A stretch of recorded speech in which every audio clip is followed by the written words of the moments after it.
जब भी हम पाताल लोक का नाम सुनते हैं, हमारे मन में अंधकार, भय और नरक की छवि उभर आती है। लेकिन पौराणिक ग्रंथों में लिखा सत्य इससे बिल्कुल अलग है।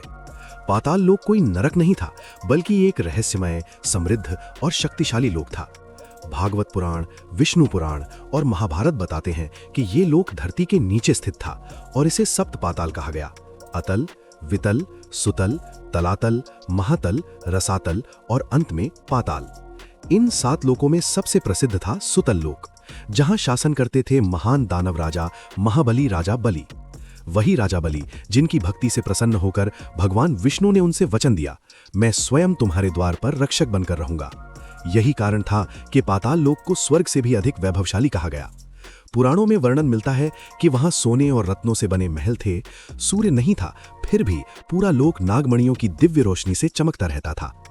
पाताल लोक में रहने वाले केवल असुर ही नहीं थे, बल्कि नाग, दैत्य और शक्तिशाली विद्वान प्राणी भी वहां निवास करते थे। उनकी बुद्धि, शक्ति और ऐश्वर्य देवताओं से कम नहीं था। इसी कारण पाताल लोक को नागलोक भी कहा गया। यहीं विराजमान थे शेषनाग, जिनके सहस्त्र फनों पर पूरी पृथ्वी टिकी हुई मानी जाती है। ग्रंथों में यहां तक लिखा है कि पाताल लोक का वैभव देखकर स्वर्ग भी फीका पड़ जाए। आज के समय में कुछ विद्वान मानते हैं कि पाताल लोक केवल कल्पना नहीं, बल्कि ये धरती के भीतर स्थित कोई उन्नत और लुप्त सभ्यता हो सकती है। कुछ इसे दूसरा आयाम या पैरेलल वर्ल्ड भी मानते हैं। तो सवाल आज भी वही है, क्या पाताल लोक केवल एक पौराणिक कथा था या फिर एक ऐसा सत्य जो समय की परतों में खो गया? अगर आपको ये जानकारी अच्छी लगी तो एक लाइक जरूर करें और इसे अपने प्रियजनों तक पहुंचाएं। ऐसे ही रोचक जानकारी से भरे और वीडियोस के लिए हमारे चैनल को सब्सक्राइब करना ना भूलें।